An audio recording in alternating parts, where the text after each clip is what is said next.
চতুষ্ষণ্ড কোনটা প্রকাশ করছে, তার সঙ্গে সঙ্গে বৈকুণ্ঠের দ্বার রক্ষিক জয় বিজয় কোনটা প্রকাশ করছে।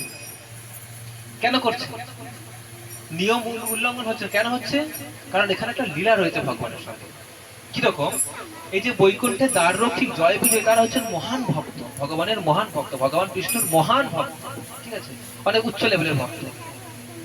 তো ওই বৈকুণ্ঠে ভগবানের মোট 12টি রসে ভগবান লীলা বিলাস করেন। কটি রসে? 12টি রসে ভগবান কি করে? ভক্তদের সঙ্গে লীলা বিলাস করেন। তো বৈকুণ্ঠে ভগবান 5টি রস আস্বাদন করতে পারেন, 5টি রসে লীলা বিলাস করতে পারেন, 5টি রস আস্বাদন করতে পারেন, আর বাকি 7টি রস আস্বাদন করতে পারেন না। তাই এই জয় বিজয় দেখছে দ্বাররক্ষিক হয়ে যে ভগবান কেবলমাত্র 5টি রস আস্বাদন করে আনন্দ পাচ্ছে। তাই আমরা আরো যে 7টি রস রয়েছে, সেই 7টি রস হচ্ছে অদ্ভুত, বিভৎস, বীর, এরকম আরো অনেক কিছু রয়েছে রস। তো সেই জয় বিজয় ভাবলো এই 7টি রস যে ভগবান আস্বাদন করছে না, এই 7টি রসের মধ্যে আমরা ভগবানকে আর একটা রস যদি দিয়ে আস্বাদন করাতে পারি, তাহলে ভগবান আনন্দ পাবে। মানে রস পাওয়া মানে তো আনন্দ আস্বাদন করা, ভগবানের সঙ্গে রসের আদান প্রদান করা, ভাবের আদান প্রদান করা। তো জয় বিজয় সেখানে যেটা আলোচনা করছে একই, তাহলে ভগবানের সাথে আমরা একটা রস আমরা আদান প্রদান করবো, একটা রস নেব। কিরকম? কোন রসটা? না, বীর রস। বীর রস কথার অর্থ হচ্ছে বীরত্ব, ভগবানের সাথে প্রতিদ্বন্দ্বিতার রস আমরা ভগবানকে আস্বাদন করতে দেবো, তাহলে ভগবান আনন্দ পাবে। কারণ এই রসটা ভগবান এখানে আস্বাদন করতে পায় না, কারণ ভগবানের সাথে সমান সমকক্ষ হবে তবেই না যুদ্ধ করতে মজা পাবে, নাকি? সমকক্ষ যদি না হয় যুদ্ধ করে মজা পাওয়া যায়? পাওয়া যায় না। তাই ওখানে বীরত্ব রসটা ভগবান আস্বাদন করতে পায় না, কারণ ভগবানের সমকক্ষ কেউ নেই, আর কারো হয়তো স্পর্ধাও নেই যে ভগবানের সাথে যুদ্ধ করবে সমকক্ষ হয়ে, নাকি? এটা পারে একমাত্র ভক্তরা, কারণ ভক্তরা ভগবানের আনন্দ বিধানের জন্য তারা যদি নরকেও পতিত হয় সেটাও করতে রাজি আছে। তাই জয় বিজয় ভাবছে ভগবানের সাথে আমরা বীর রসের আদান প্রদান করবো, ভগবানের সাথে আমরা লড়াই করব, লড়াই করে ভগবানকে আনন্দ প্রদান করবো। এতে করে যদি আমাদেরকে নরকে পতিত হতে হয় আমরা তাও পাবো। বুঝতে যাচ্ছে এই কথাটা? তো তারা সিদ্ধান্ত নিল আমরা ভগবানের সঙ্গে বীর রস আদান প্রদান করব। এইটার জন্য এই লীলাটা করার জন্য চতুষ্ষণ বৈকুণ্ঠে প্রবেশ করলো। বৈকুণ্ঠে প্রবেশ করে যখনই বৈকুণ্ঠে ঢুকতে দিল না, তখনই সঙ্গে সঙ্গে অভিশাপ দিল। কারণ ভগবানের সাথে তারা লীলা বিলাস করবে, লীলা বিলাস ওখান থেকে করা যাবে না, জড়জগতে আসতে হবে তাদেরকে, তাই না? ভগবানের সঙ্গে বীর রস আস্বাদন করতে হলে ভগবানের বিরোধিতা হয়ে লড়াই করতে হবে, ভগবানের সঙ্গে বন্ধু হয়ে ভগবানের সঙ্গে লড়াই করা যাবে? তাহলে তারা কি করলো? ভগবানের আনন্দ বিধানের জন্য তারা নিজেরা এই জড়জগতে অধপতিত হলো যেমন কি আবার অসুর কুলে, বুঝতে যাচ্ছে? অসুর কুলে অধপতিত হচ্ছে কেন? কারণ কি? আমাদের যদি বলা হয়, তোমাদেরকে বলা হয় কাউকে যে তোমাদের পরবর্তী জন্ম অসুর কুলে তোমাদের জন্মতে হবে, রাজি হবে? যেতে রাজি হবে? কেউ হবে না। তারা যাচ্ছে কেন যাচ্ছে? ভগবানের প্রীতি বিধানের উদ্দেশ্যে, ভগবান আনন্দ পাবে, ভগবানের সঙ্গে বীর রস আদান প্রদান করে ভগবানকে আনন্দ দেবে, সেই জন্য তারা জড়জগতে পতিত হচ্ছে। এই জড়জগতে পতিত হয়ে তারা কোথায় গেল? আস্তে জড়জগতে পতিত হয়ে মনে রাখতে হবে, সেই কাশ্যপ মুনির অনেক পত্নী ছিল, মানে স্ত্রী ছিল, অনেক স্ত্রী ছিল। তার ভিতরে 2জন স্ত্রীর নামকরণ এখানে পাওয়া যায়, কারণ 2জন স্ত্রী খুব গুরুত্বপূর্ণ। 2জন স্ত্রী, তাদের ভিতরে একজনের নাম হচ্ছে অদিতি আর একজনের নাম হচ্ছে কি? দিতি। একজনের নাম হচ্ছে অদিতি আর একজনের নাম দিতি। তো অদিতি খুব ধর্মপরায়ণ, আর দিতি কিন্তু ধর্মপরায়ণ নয়। তাই অদিতি কশ্যপ মুনির কাছে সন্তান কামনা করলেন। তো কশ্যপ মুনি তখন কি করলেন? উনি গর্ভধান সংস্কার করলেন। গর্ভধান আমাদের ভক্তদের, এখানে ছোট্ট করে কথা বলে রাখি, ভক্তদের কোন সন্তান নিতে গেলে, ধারণ করতে গেলে গর্ভধান সংস্কার করতে হয়। গর্ভধান সংস্কার মানে ভগবানকে সাক্ষী রেখে ভগবানের নাম করে 64 মালা জপ করে কিছু বিধান রয়েছে, সেই বিধিবিধান পালন করে তারপরে সন্তান নিতে হয়, সন্তান ধারণ করতে হয়। কারণ না হলে অনেক আত্মা রয়েছে, অনেক পাপ আত্মা গর্ভে ঢুকে যেতে পারে। গর্ভে ঢুকে গেলে সেই গর্ভ অভিশপ্ত হয়ে যায়, তখন সেই ছেলে জন্মগ্রহণ করে একদম হাল্লা মাচিয়ে দেয়। ঠিক আছে? তাই খুব ভক্তদের সেই জন্য খুব সাবধানে গর্ভধারণ সংস্কার পূর্বক গর্ভধারণ করতে হয়। তাই সেই অদিতি কি করলো, তার স্বামী কাছে সন্তান লাভের প্রত্যাশা করলো। তো তার স্বামী তাকে অবশ্যই যথাযোগ্য সময়ে সঠিক সময় দেখে গর্ভধারণ বিধি সংস্করণ করে তারপর তাকে সন্তান প্রদান করলো, এবং তার অনেকগুলি সন্তান হলো। এই যে ইন্দ্র আদি সমস্ত দেবতারা রয়েছে না, 12 জন সন্তান পেয়েছিলেন, 12 জন সন্তান দান করেছিলেন। তো বাকি সব দেবতারা, সন্তানগুলি সব হচ্ছে এই দেবতাদের মাতার নাম হচ্ছে কি, অদিতি। সব দেবতাদের, এই যে অরুণ, বরুণ, চন্দ্র, ইন্দ্র আদি যত সব দেবতা রয়েছে তাদের মাতার নাম হচ্ছে কি, অদিতি। এই অদিতির গর্ভে জন্ম হয়েছিল তাদের। আর একজনের জন্ম হয়েছিল আরেকজন ভগবানের জন্ম হয়েছিল, তার নাম হচ্ছে কি, বামনদেব। বামনদেব শুধু জন্মগ্রহণ করেছিলেন ওই গর্ভে।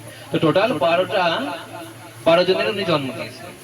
তো এটি দেখে তার অপর স্ত্রী দিতি, তার যে মনে মনে হিংসা হলো, তার মনে মনে প্রচন্ড হিংসা হলো। কি হলো?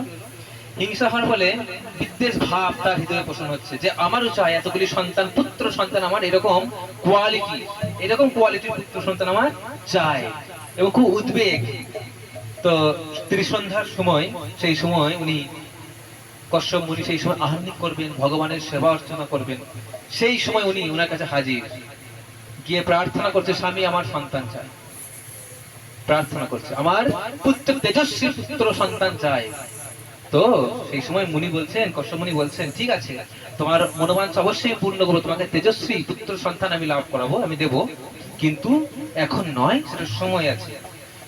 সমস্ত বিধি নিয়ম পালন পূর্বক গর্ভসংস্থান করে আমি তোমাকে অবশ্যই তোমার যথাযোগ্য যে মনোবাসনা সে আমি তোমার অভিলাষ পূর্ণ করবো। বলছে না, আমার এখনই চাই, এই মুহূর্তে আমি সন্তান কামনা করি, আপনি আমার সাথে আমাকে এই মুহূর্তে সন্তান প্রদান করুন।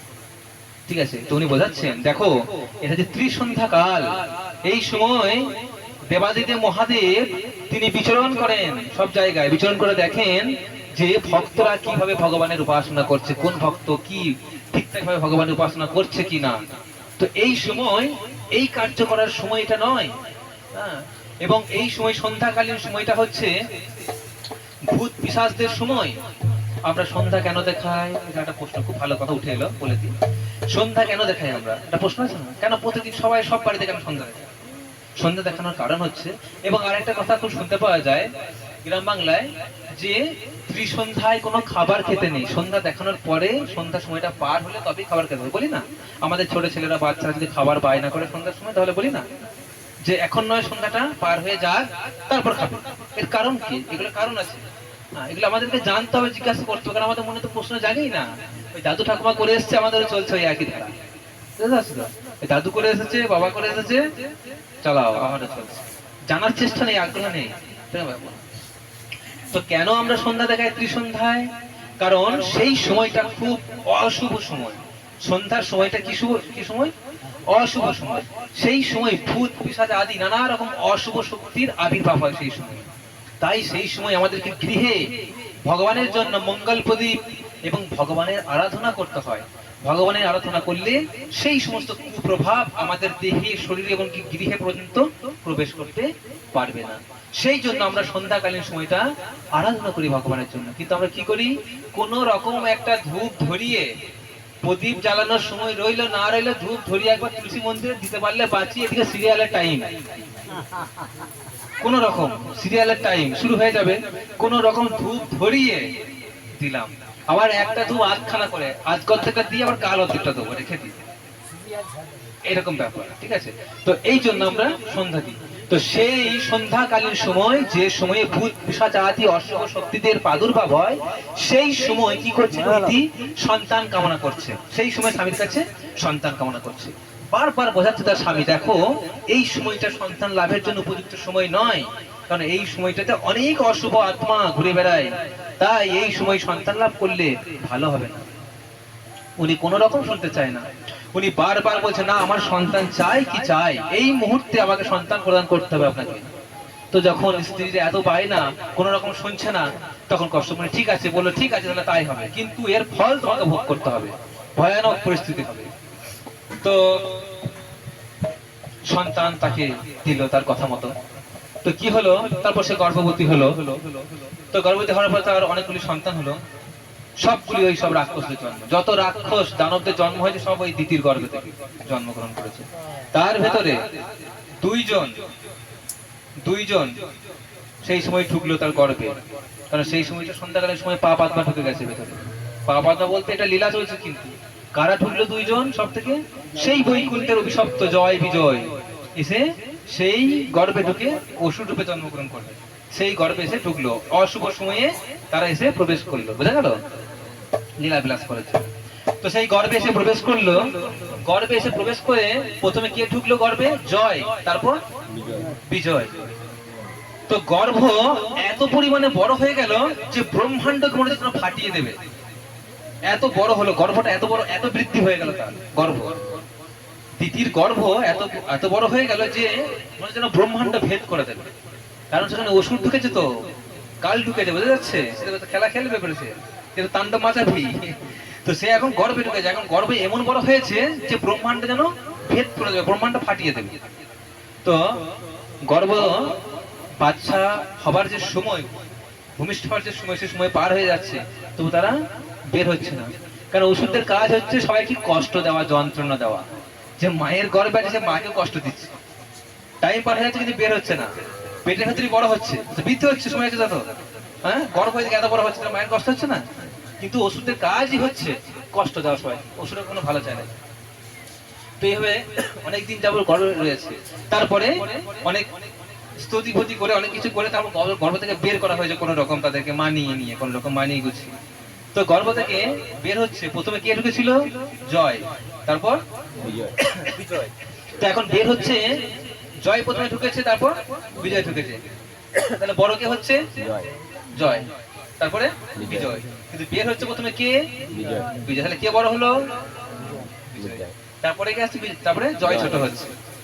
তো এই জয় বিজয় ভূমিষ্ঠ হয়ে কি হলো? তারা তো জয় বিজয় ছিল ভক্ত রূপে, কিন্তু যখন এসে ভূমিষ্ঠ হচ্ছে তখন কি নাম হচ্ছে? হিরণ্যাক্ষ আর হিরণ্যকশিপু। হিরণ্যাক্ষ আর হিরণ্যকশিপু। হিরণ্যকশিপু হচ্ছে ভাই আর হিরণ্যাক্ষ হচ্ছে দাদা। তাই হিরণ্যাক্ষ কি করলো? তিনি আমাদের এই পৃথিবীকে রসাতলে ডুবিয়ে দিয়েছিলেন। রসাতলে আমাদের এই ভুবনটা 14টা ভুবন দিয়ে গঠিত। 14টা ভুবন, এর নিচে রয়েছে, আমরা জানি যে পাতাল আছে, আর এটা কি? মত্ত আর স্বর্গ। বলি আমরা স্বর্গ, মত্ত, পাতাল, এটাই জানি তো। এটা 14টা ভুবন দিয়ে গঠিত, স্বর্গ, মত্ত, পাতাল নয়, এর ভেতরে আরো ভাগ আছে। যেমন পাতাল বলতে শুধু পাতাল নয়, পাতালটা কোথায় আছে বুঝুন এবার বলছি। এর নিচে হচ্ছে অতল, এই আমরা যেখানে দাঁড়িয়ে আছি পৃথিবী, ভূলোক, মর্তলোক, মর্তলোকের নিচে হচ্ছে অতল, তারপরে বিতল, তারপরে সুতল, তারপরে মহাতল, তারপরে তলাতল, তারপরে রসাতল, তারপরে পাতাল। বুঝা যাচ্ছে? এরপর পাতাল। সেই পাতালের উপরের একটা হচ্ছে রসাতল। সেই রসাতলে আমাদের এই পৃথিবীটাকে ডুবিয়ে দিয়েছিল। কে ডুবিয়ে দিয়েছিল? হিরণ্যাক্ষ। হিরণ্যাক্ষ। তো ভগবান বরাহ রূপ ধারণ করে এলেন। কি বললাম? রূপ কি? মৎস্য, কুর্ম, বরাহ, তারপরে আসছে নৃসিংহ। 3 নম্বর অবতার ভগবান বিষ্ণুর বরাহ রূপ। ভগবান বরাহ রূপ ধরে এসে সেই হিরণ্যাক্ষকে গদা যুদ্ধে পরাজিত করে এই পৃথিবীকে রসাতল থেকে, বরাহ মানে শুকর, শুকরের রূপ ধরে ভগবান এসে তার এই দন্তের মধ্যে পৃথিবীকে ধারণ করে নিয়ে উঠলেন ওপরে। বুঝা যাচ্ছে? সেই বরাহ রূপ ধারণ করে। তো সেই বরাহ অবতার রূপে এসে ভগবান কি করলেন? হিরণ্যাক্ষকে বধ করলেন। হিরণ্যাক্ষকে বধ করার পরে কি হলো? নানা রকম কান্নাকাটি চলছে পরিবারে। মারা গেলে তো কাঁদে, তো কান্নাকাটি চলছে পরিবারে। কে কাঁদছে? হিরণ্যাক্ষের স্ত্রী কাঁদছে এবং হিরণ্যাক্ষের মা কাঁদছে। কে কাঁদছে? দিতি, মাতা দিতি এবং তার স্ত্রী কাঁদছে, ক্রন্দন করছে। তো এদিকে আছে কি? হিরণ্যকশিপু তার ভাই, যার লীলায় পরে আসবে, যাকে যে না খলনায়ক, খলনায়ক তাকে নিয়ে শুরু হবে সমস্ত ঘটনার পরে। তো সেই হিরণ্যকশিপু কি করছে? তাদেরকে বোঝাচ্ছে হিরণ্যকশিপু দ্বৈত দানব হতে পারে, কিন্তু আমাদের অনেক উন্নত।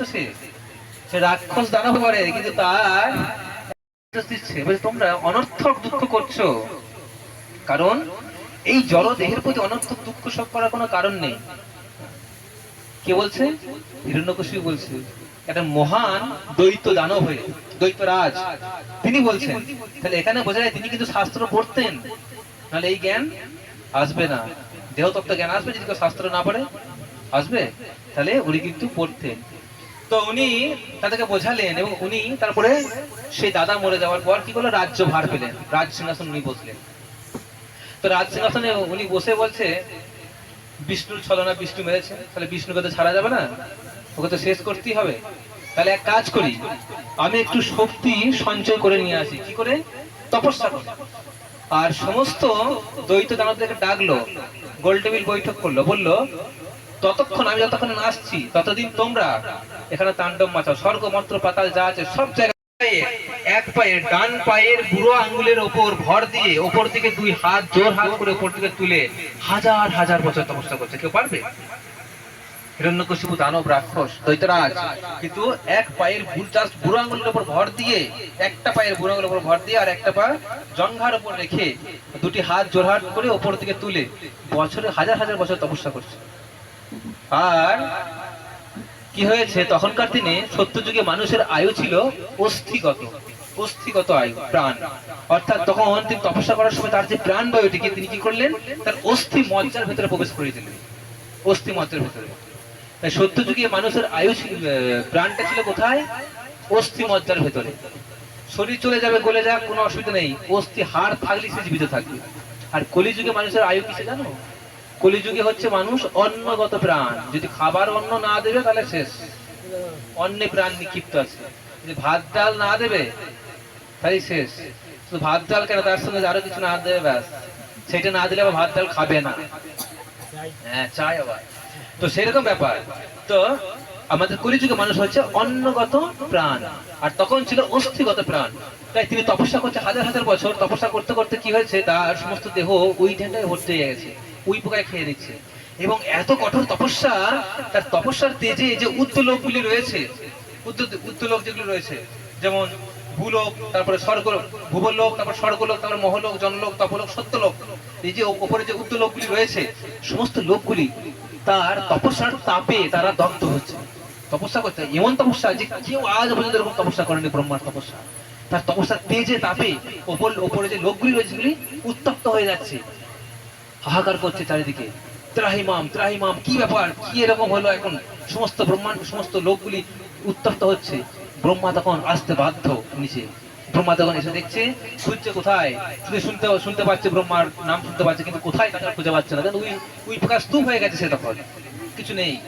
সঙ্গে সঙ্গে ব্রহ্মা তার কুমণ্ডলী থেকে জল নিয়ে একটা বড় উইটিপির উপর নিক্ষেপ করলো। সঙ্গে সঙ্গে উইটিপি ছেড়ে গিয়ে সঙ্গে সঙ্গে হিরণ্যকশিপু তার রূপ ধারণ করে বেরিয়ে গেল। তখন বলে, তুমি কি বর চাও?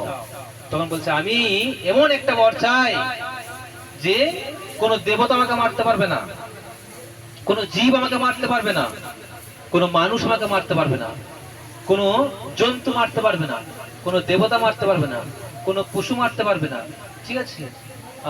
তারপরে হচ্ছে কোনো পুরুষ মারতে পারবে না, কোনো নর নারী মারতে পারবে না, ঠিক আছে? আমাকে কেউ ঊর্ধ্ব লোকে মারতে পারবে না, নিম্ন লোকে মারতে পারবে না, স্বর্গে মারতে পারবে না, পাতালে মারতে পারবে না। এক একটা করে বলে যাচ্ছে, কিন্তু দেখুন, মানে অমরত্ব চেয়েছিল আর কি, যে আমাকে অমরত্ব প্রদান করুন। ব্রহ্মা বলছে, আমি নিজেই অমর নই, অমরত্ব নই, আমার একটা নির্দিষ্ট আয়ু আছে, হয়তো আমি অনেকদিন বাঁচতে পারি, কিন্তু আমি নিজেই অমর নই, সেই আয়ু শেষ হলে আমাকেই মরতে হয়, আমি তোমাকে কি অমরত্ব প্রদান করবো? তো সেই ছলে বলে কৌশলে হিরণ্যকশিপু ব্রহ্মার কাছ থেকে অমরত্ব চাইছে, এইভাবে যে আমাকে কোনো আপনার সৃষ্ট কোনো জীব আমাকে মারতে পারবে না, কোনো দেবতা মারতে পারবে না, কোনো কেউ মারতে পারবে না, আমি উত্তর লোকে কেউ মারতে পারবে না, নিম্ন লোকে মারতে পারবে না, সন্ধ্যা বেলায় মারতে পারবে না, সকাল বেলায় মারতে পারবে না, ঘরে মারতে পারবে না, বাইরে মারতে পারবে না, হ্যাঁ, দিবায় মারতে পারবে না, রাত্রে মারতে পারবে না, হ্যাঁ, জলে মারতে পারবে না, স্থলে মারতে পারবে না। মানে নানা রকম ভাবে চেয়ে নিল। ব্রহ্মা বলছে, তথা তাই হোক। চেয়ে নিল, ঠিক আছে, চেয়ে নিয়েছে। এরপর হিরণ্যকশিপু এবার মজা দেখাচ্ছে, বলছে, আমি পেয়ে গেছি সমস্ত শক্তি, আমাকে তার কেউ ত্রিভুবনে মারতে পারছে না। তাহলে এরপর স্বর্গমত্ত পাতাল ত্রিভুবন জয় করে দিল নিজে হাতে।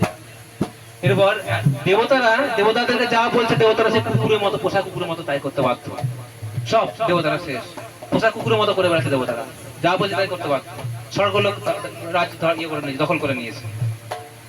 ত্রাহিমাম ত্রাহিমাম করতে করতে ব্রহ্মার কাছে। ব্রহ্মা দেখছে আমি তো বর দিয়ে ফেসে গেছে, আমার তো উপায় নেই, কি করবো? ব্রহ্মা বলছে, আমার কিছু করার নেই। শিবের কাছে গেছে, শিব বলছে, আমার কিছু করার নেই বাবা, আমি তো ধ্বংসলীলা, আমাকে বলো ধ্বংস করতে, সব করে দেবো, শেষ করে দেবো। শিব বলছে, আমি তো ধ্বংসলীলায় আছি, আমাকে ধ্বংস করতে বলো, সব ধ্বংস করে দেবো, আমার কিছু করতে পারবো না। তাহলে কি করা যাবে? চলো বিষ্ণুর কাছে। কেউ দেখছে বিষ্ণুর কাছে, বিষ্ণুর কাছে গেছে, ত্রাহিমাম ত্রাহিমাম করছে, বিষ্ণু ত্রয়োদশ সেই বিষ্ণু ক্ষীর সমুদ্রে আছেন। বলছে কি হয়েছে?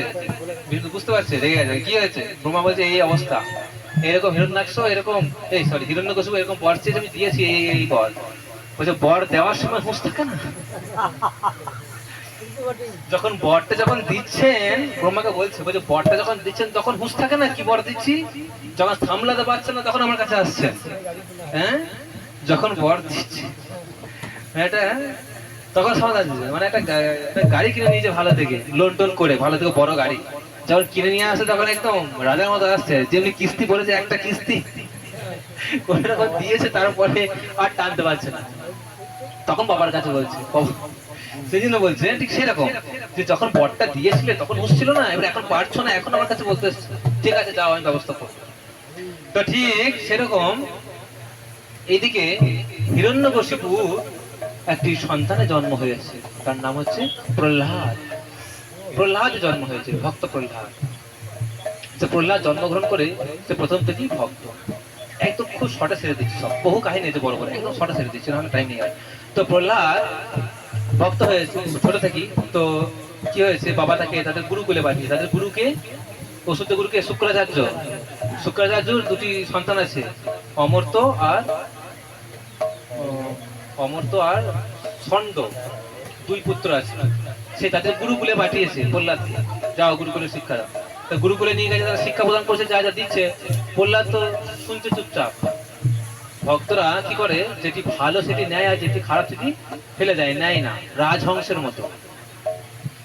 যেমন হাঁসকে যেমন খাবার দিলে দেখবে, হাঁসকে খাবার দেওয়া হয় তখন কি দেওয়া হয়, ভাত বা ধান দিলে কি হয়, আমরা তার সঙ্গে কিছু জলও মিশিয়ে দিই না?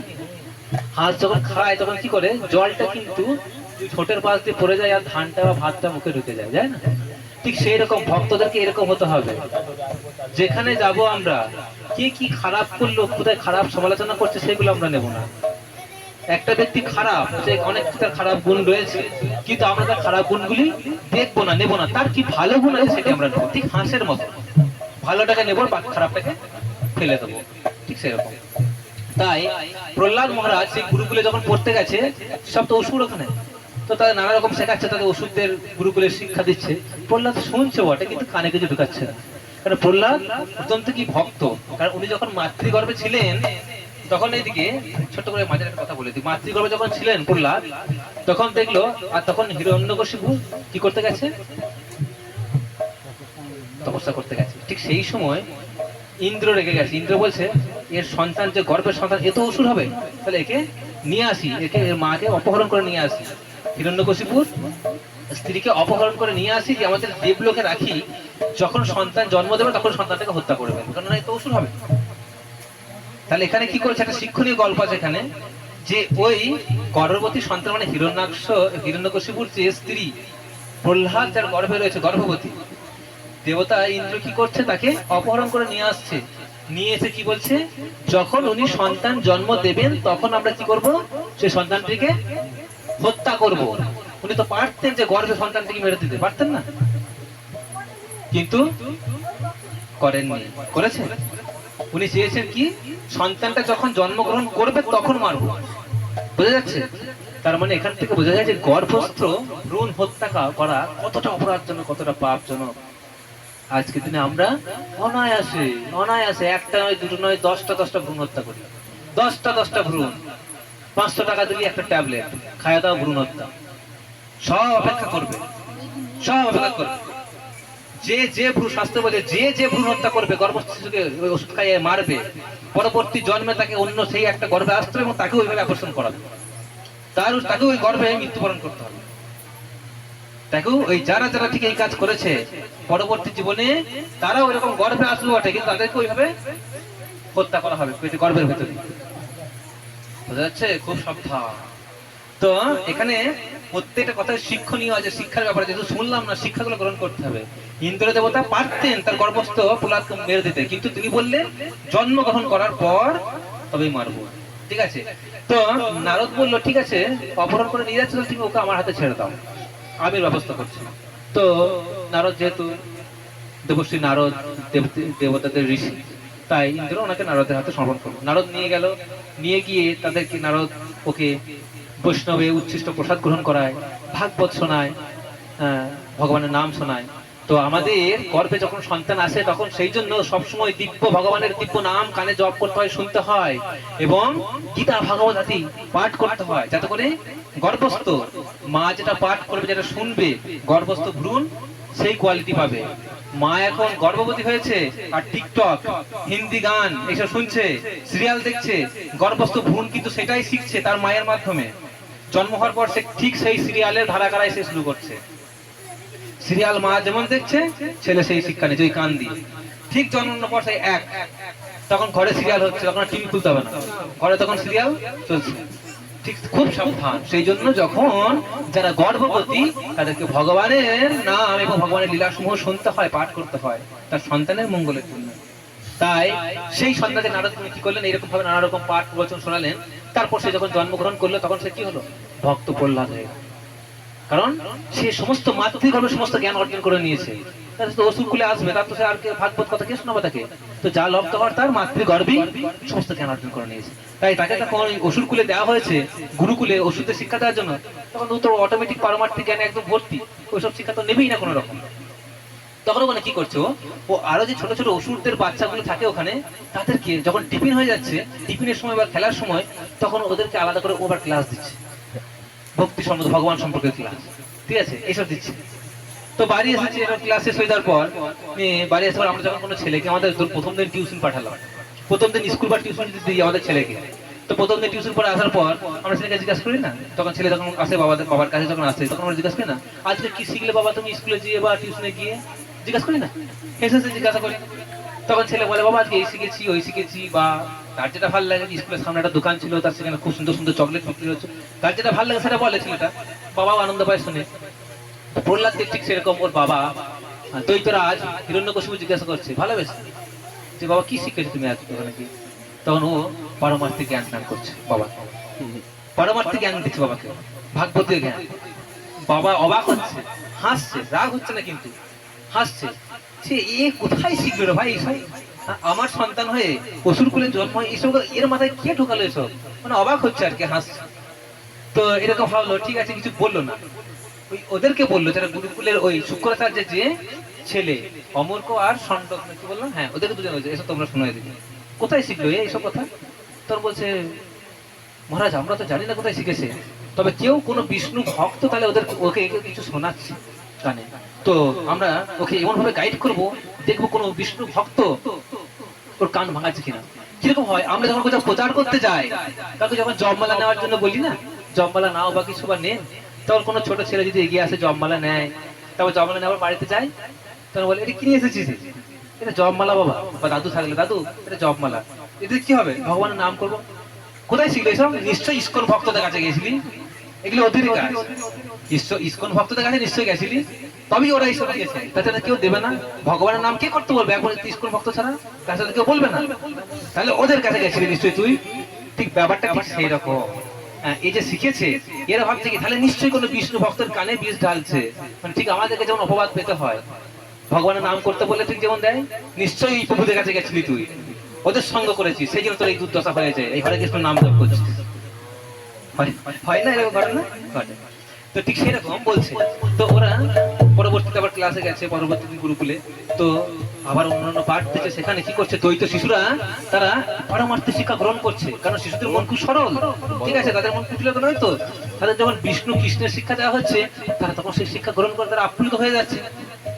ব্যাস, এই শিক্ষা নিয়ে তো নানা রকম তাণ্ডব মেচে গেল। আবার এসে তারা কমপ্লেন করলো রাজার কাছে, হিরণ্যকশিপু তো সাংঘাতিক অপমান করছে প্রহ্লাদকে, আমার মানে মারাত্মক উদ্যত হয়ে গেল। হ্যাঁ, বলছে, বাবা তুমি, হিরণ্যকশিপু জিজ্ঞাসা করছে, তুই কার বলে বলীয়মান হয়ে তুই এইসব কথা বলছিস? বলছে, আমি যার বলে বলীমান হয়ে বলছি কথা, তুমিও তার বলে বলীমান হয়ে কথা বলছো, পৃথিবীর সমস্ত জীব তার বলে বলীমান হয়ে কথা বলছে। সে আরো কথা দিতে হচ্ছে, কে সেই? সে হচ্ছে ভগবান কৃষ্ণ, আর কৃষ্ণ হচ্ছে তার চিরশত্রু। সঙ্গে সঙ্গে রাজ সিংহাসন থেকে উঠে দাঁড়িয়ে গেছে। কোথায় আছে তোর বিষ্ণু? দেখা, তোর বিষ্ণু কোথায় আছে? সর্বত্র রয়েছে। তুই যদি তোর বিষ্ণু কাছে না দেখাতে পারিস, তোর ঘাট থেকে তোর মাথায় মস্তক আমি ছেদন করবো এখানে, এখন। তো বলছে, কোথায় আছে? বলছে, আমরা নৃসিংহতে গাই না, ইত নৃসিংহ পরত নৃসিংহ, যত যত জামি তত নৃসিংহ। মানে সব জায়গাতে, এখানে রয়েছে সেখানে রয়েছে, যত যত জামি যেখানে দেখছি সেখানে নৃসিংহ দেখতে পাচ্ছি, বুঝলেন, সেখানে ভগবানকে দেখতে পাচ্ছি। তো তারপরে কি বলছে, বহির নৃসিংহ হৃদয়ে নৃসিংহ, ভগবান বাইরেও রয়েছে ভেতরেও রয়েছে, রয়েছে না সর্বত্র ভগবান, সর্বত্র অনু পরমাণু সর্বত্র ভগবান রয়েছে। প্রহ্লাদ তার বাবাকে সেটা বলছে চারবরাজ। তো বলছে তোর ভগবান এখানে সব জায়গায় রয়েছে? হ্যাঁ বাবা, সব জায়গাতে রয়েছে। কারণ সে ভগবত ভক্তিতে এতটাই উন্নত, সে সর্ব জায়গাতে ভগবানকে দেখতে পাচ্ছে। আমরাও দেখতে পাবো, কিন্তু আমাদেরকে সেই জায়গায় সেই স্তরে পৌঁছাতে হবে, সেই লেভেলে, তবে আমরা ভগবানকে দেখতে পাবো। তো সে তখন ভগবানকে দেখতে পাচ্ছে। তো কি হয়েছে, তোর ভগবান একটা স্তম্ভ দেখাচ্ছে, এই স্তম্ভের মধ্যে তোর ভগবান আছে? তখন প্রহ্লাদ বলছে হ্যাঁ, এই স্তম্ভের ভেতরে আছে ভগবান আছে।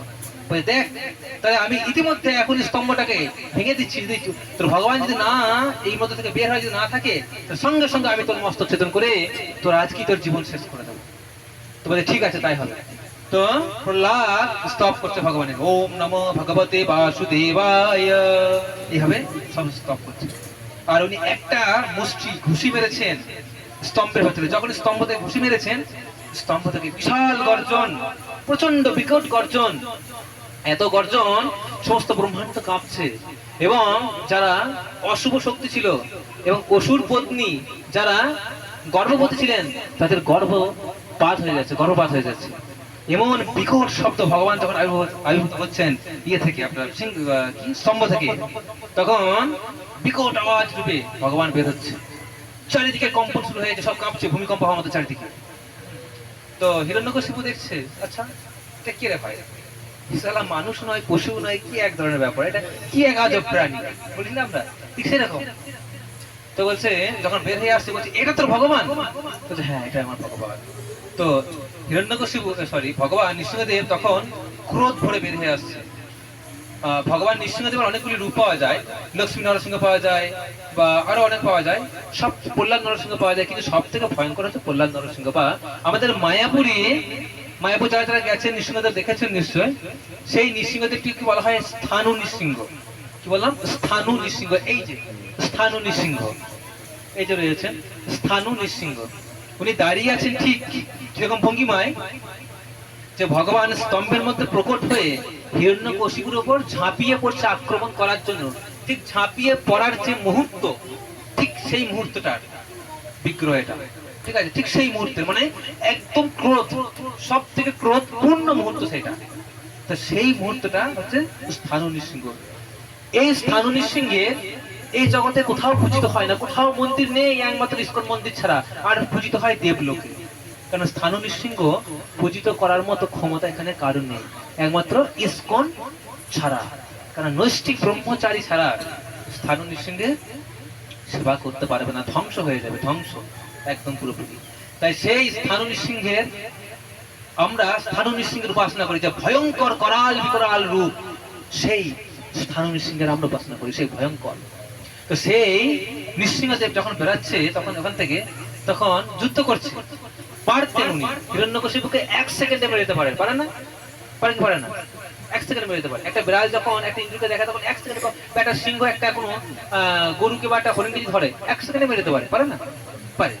ঠিক কি করছে ভগবান নৃসিংহদেব, ধরছে আবার ছেড়ে দিচ্ছে, হাত করে ইচ্ছাকৃত হবে ছেড়ে দিচ্ছে। ছেড়ে দিলে সঙ্গে সঙ্গে কি করছে, অনেকটা দূরে চলে যাচ্ছে, ইয়ে হিরণ্যকশিপু দূরে চলে যাচ্ছে, আবার ভগবান তাকে ধরে নিয়ে আসছে, আবার ছেড়ে দিচ্ছে। মানে একটা খেলা চলছে, যেমন ইন্ডিয়া পাকিস্তানের মানে খেলা, ক্রিকেট খেলা, ইন্ডিয়া পাকিস্তানের ম্যাচ চলছে। কি করছে, কেউ দেখছে, যখন ইন্ডিয়া কেউ ব্যাট করছে 4 ম্যাচে, তখন সে উল্লাস হই হুল্লোড় করে উঠছে, মানে সে কাউকে কারণ কি বলবো, বিরোধিতা নয়, যখন ইন্ডিয়া যখন ব্যাট ভালো বল মারছে, যখন 6 মারছে, সাপোর্টার রাইট, সাপোর্টার কেউ যখন, তখন সে উল্লাস করে উঠছে।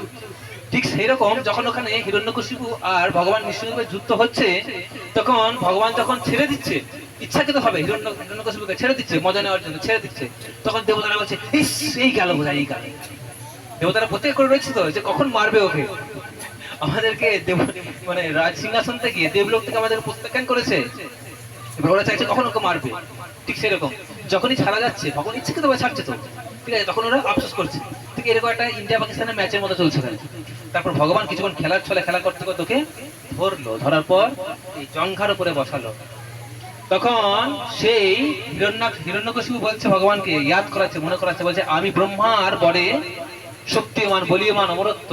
বলছে বল বল তুই কি কি বর পেয়েছিস ব্রহ্মার কাছ থেকে। বলছে আমাকে কেউ ঘরে মারতে পারবে না এবং বাইরেও মারতে পারবে না। বলছে দেখ তুই কোন জায়গায় স্থিত হয়ে আছিস, তুই ঘরেও নেই বাইরেও নেই, চৌকাঠের মাঝখানে আছিস, চৌকাঠের মাঝখানে আছিস তুই। আর বল, বলছে আমাকে কেউ দিনে মারতে পারবে না, কেউ রাত্রিতে মারতে পারবে না। দেখ তুই কোন সময়, ভগবান বলছে দেখ তুই কোন সময় আছিস, এখন গোধূলি সময়, এখন না দিন না রাত্রি, গোধূলি লগ্ন। বলছে আর বল, বলছে আর আমাকে কেউ উচ্চ লোকেও মারতে পারবে না, কেউ নিম্ন লোক মানে কেউ ভূমিতেও মারতে পারবে না, কেউ আকাশেও মারতে পারবে না। দেখ তুই কোথায় আছিস, তুই ভূমিতেও নেই আর আকাশেও নেই, তুই আমার কোলের ওপরে বসে আছিস। ভগবান দেখাচ্ছে। হ্যাঁ, বলছে কোনো পুরুষ আমাকে মারতে পারবে না, কোনো নারীও মারতে পারবে না। বলছে দেখ আমি না পুরুষ না নারী। বলছে আমাকে কোনো মানুষ মারতে পারবে না, কোনো পশু মারতে পারবে না। বলছে দেখ আমি কোনো মানুষ নই, কোনো পশু নই, অর্ধ মানুষ আর অর্ধ পশু, অর্ধ নর আর অর্ধ সিংহ। তাই উনি হলেন নর যুক্ত সিংহ, নরসিংহ। তাই ভগবান বলছে আমাকে কোনো অস্ত্র বা শস্ত্র দ্বারা মারতে পারবে না। ভগবান বলছে দেখ তুই কোনো অস্ত্র বা শস্ত্রের দ্বারা নয়, তুই আমার নখের দ্বারা তোকে আমি মারবো, আমার নখের মাধ্যমে। তাহলে অস্ত্র হলো নখটা। তো ব্রহ্মা তো বর দিয়ে দিয়েছিল ওকে, তাহলে ভগবানকে কত প্ল্যান করে আসতে হচ্ছে, সেই বরটাকেও রাখতে হচ্ছে, বরের মর্যাদাটাও রাখতে হচ্ছে, না হলে ব্রহ্মার অসম্মান হবে। বোঝা যাচ্ছে? এইভাবে ভগবান পরিকল্পনা করে আসছে। তা বলি না আমরা যে আর কি বলি, তব কর কমল বরের নখম অদ্ভুত শৃঙ্গম দলিত হিরণ্যকশিপু তৃণভৃঙ্গম কেশবধৃত নরহরি রূপ জয় জগতি। কোন তব কর কমল বরের নখম, তব কর কমল বরের নখম, তব কর কমল, তব মানে হচ্ছে তোমার, কর কমল মানে কর মানে হচ্ছে হাত, হাতটি হচ্ছে কমল মানে পদ্ম, পদ্ম ফুলের পাপড়ির ন্যায় নরম। এখানে এটা জয়দেব গোস্বামী বর্ণনা করছেন, নৃসিংহদেবের বর্ণনা। তোমার তব করো কমল বরের নখম, তোমার হাতটি হচ্ছে পদ্ম ফুলের পাপড়ির মতো নরম, এত কোমল, তার ভেতরে সুন্দর সুন্দর নখ, কি সুন্দর লাগছে দেখতে। সেই নখের দ্বারা তুমি শিলাটঙ্ক নখালয়ে, হিরণ্যকশিপুর বুকটা হচ্ছে শিলার মতো শক্ত, তোমার এই কোমল হাত দিয়ে তুমি হিরণ্যকশিপুর বক্ষ বিদীর্ণ করছো। তো সেই জঙ্ঘার মধ্যে রেখে হিরণ্যকশিপুর বক্ষ বিদীর্ণ করলেন এবং তাকে হত্যা করলেন। তো সেই ভগবান হত্যা করার পর ভগবানকে আর কেউ শান্ত করতে পারছে না, এত উগ্র হয়ে গেছে, তখন আর ওনাকেও শান্ত করতে পারছে না। ব্রহ্মাকে বলছে যাও ভগবানকে শান্ত করো, ব্রহ্মা বলছে আমি পারবো না, ভগবানের যা উগ্র হয়ে আছে আমি আমার দ্বারা সম্ভব নয়, ভগবানের কাছে যেতে পারবো না। তার প্রিয়তমা লক্ষ্মী দেবীকে বলছে, লক্ষ্মী দেবীকে যাওয়ার জন্য লক্ষ্মী দেবীর কাছে প্রার্থনা করছে। লক্ষ্মী দেবী বলছে আমি তো যেতে পারবো না, ভগবান যা ক্রধান্বিত হয়ে আছে আমারও ক্ষমতা নেই তার কাছে যাওয়া, কে যেতে পারে? তাহলে এখানে প্রহ্লাদকে পাঠানো হোক, যার টাকা ভগবান এসেছে তাকে পাঠানো হোক। তো প্রহ্লাদ যখনই গেছে ভগবানের কাছে, অর্থ নর অর্থ সিংহ, তো তিনি সিংহাসনে বসে আছেন, হিরণ্যকশিপু সিংহাসনে বসে আছেন, এখন অর্থ নর গর্জন করছেন আর জোরে জোরে নিঃশ্বাস নিচ্ছেন। ভগবান ওই ক্রধান্বিত হয়ে, সবাই এত ক্রধান্বিত হয়ে ভয় করা যাচ্ছে না, একমাত্র প্রহ্লাদকে পাঠানো হয়েছে যে প্রহ্লাদ বাবা তুমি যাও, ভগবানকে শান্ত করো তোমার প্রভুকে। প্রহ্লাদ তখন গেছে, প্রহ্লাদ গুটি গুটি পায়ে যখনই গেছে, গিয়ে ভগবানকে স্তব করছে, স্তুতি করছে, ভগবান সঙ্গে সঙ্গে শান্ত হয়ে, যেমন সিংহ যেমন তার যখন কোনো কাউকে ধরে দাঁত দিয়ে, তখন কিভাবে ধরে, তাকে হত্যা করার মানুষে ধরে, তাকে মারার জন্য ধরে, ধরে তো, কিন্তু যখন তার সন্তানকে ভালোবাসে তখন কি করে, জিভ দিয়ে চাটে না, তারা ভালোবাসাটা কি করে প্রকাশ করে, জিভ দিয়ে চেটে প্রকাশ করে, তো তার সন্তানকে যখন ভালোবাসে। ঠিক সেই রকম ভগবান বসে আছে, প্রহ্লাদ যখন স্তবস্তুতি করলো তখন ভগবান শান্ত হলো এবং ভগবানের কাছে গেল। ভগবান তখন কাছে কোলে নিয়ে তাকে ডান দিকে তার জঙ্ঘার উপরে বসালো, প্রহ্লাদ বসিয়ে তাকে ভগবান কি করলো, চাটলো জিভ দিয়ে। কারণ ভগবান তো অর্ধ নর অর্ধে সিংহ, সিংহ কি হবে ভালোবাসে তার সন্তানদেরকে জিভ দিয়ে চেটে আদর করে, ঠিক ভগবান তত প্রহ্লাদকে জিভ দিয়ে চাটলো, চেটে আদর করলো, ভগবান শান্ত হলো। তারপরে ভগবান লক্ষ্মী দেবীকে আহ্বান করে, লক্ষ্মী দেবীকে উনি বাম দিকে জঙ্ঘায় বসালেন। তাই প্রত্যেক পুরুষের কর্তব্য তার বাম দিকের জঙ্ঘা তার স্ত্রীর জন্য, তার স্ত্রীর জন্য, তার বাম দিকে জঙ্গাতে কেবলমাত্র তার স্ত্রী বসতে পারবে, অন্য কেউ না। তাই আমরা দেখা যায় নৃসিংহ, প্রহ্লাদ নৃসিংহ দেখা যায় এবং লক্ষ্মী নৃসিংহ দেখা যায়। লক্ষ্মী নৃসিংহদেবের বাম দিকে লক্ষ্মী দেবী কোলে বসে আছে জায়গার উপর, তো এগুলি দেখা যায়। তো এইভাবে লীলাবিলাস করলো এবং এই জন্যই ভগবানের এই জন্য আবির্ভাব আজকের দিনে। তো ভগবানকে স্তব স্তুতি করে ভগবান ফিরে গেলেন, ভগবান অভিষেক করলেন, সমস্ত কিছু করলেন। তো ভগবানের এইভাবে আবির্ভাব হয়েছে। এই যে ভগবানের আবির্ভাব হয়েছে, এরপর এখন ভগবানের কি হয়েছে, আবির্ভাব হয়েছে, এবার আমরা কি করবো, ভগবানকে অভিষেক করাবো। এরপর আমাদের কি হবে, অভিষেক হবে। তো নিতাই গৌর প্রেমানন্দে হরি হরি বল। হরে কৃষ্ণ কৃষ্ণ কৃষ্ণ হরে হরে, হরে রাম রাম রাম হরে হরে। জয় জয় হরিনাম সংকীর্তন কি, গৌর প্রেমানন্দে হরি হরি বল। চলুন তাতে রেডি করুন।